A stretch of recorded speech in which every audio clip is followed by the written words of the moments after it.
Have you ever wondered how many of your beliefs are shaped or enforced by society, and what happens when you choose to resist them? Han Kang's novel, The Vegetarian, explores this question through the story of a woman whose quiet refusal to follow social norms leads to isolation, violence, and loss of autonomy. First published in South Korea, The Vegetarian is a work of psychological fiction that examines control, the body, and the consequences of nonconformity.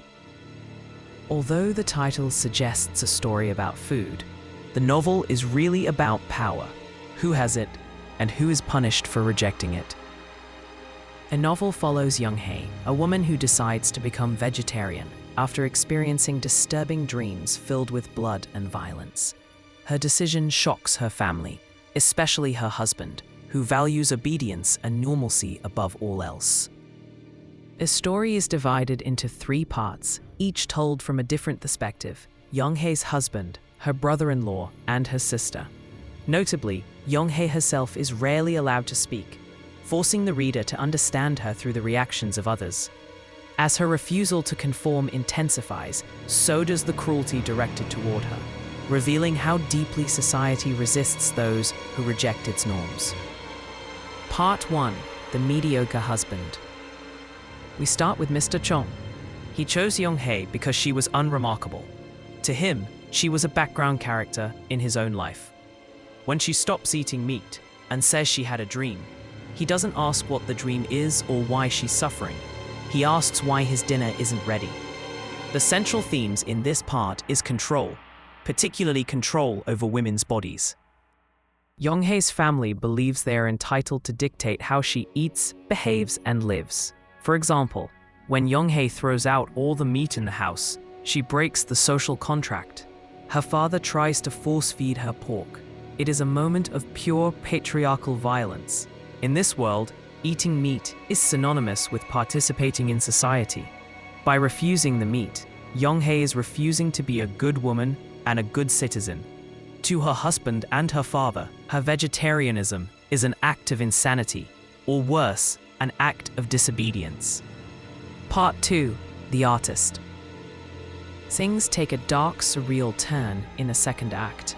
Yeong-hye's brother-in-law becomes obsessed with her Mongolian Mark, a birthmark he views as a bridge between the human and the botanical.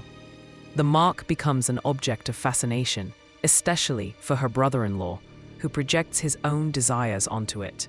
Rather than seeing Yeong-hye as a person, he reduces her to a symbol and a surface to be interpreted. The Mongolian Mark represents how Yeong-hye's body is constantly claimed by others. Even something that belongs only to her is turned into meaning by someone else. Through this symbol, Han Kang shows how women's bodies are often aestheticized and controlled, even when they are silent, passive, or vulnerable. Part 3: The Sister's Perspective. The final section is the most heartbreaking. We follow In-hye, Yeong-hye's older sister. Yeong-hye is now in a psychiatric hospital, refusing to eat anything at all, convinced she is turning into a tree. In-hye is the sane one. She has the career, the child, and the endurance. But as she watches her sister wither away, In-hye begins to realize that her own sanity is just a different kind of cage. The trees appear in her dreams, burning intensely, yet rooted firmly in the ground. This image reflects Yeong-hye's inner conflict, her desire to purge violence from her body while being unable to fully escape the world she lives in. Through the image of flaming trees, the novel shows how Yeong-hye's rejection of violence is not peaceful or freeing, but painful, consuming, and isolating.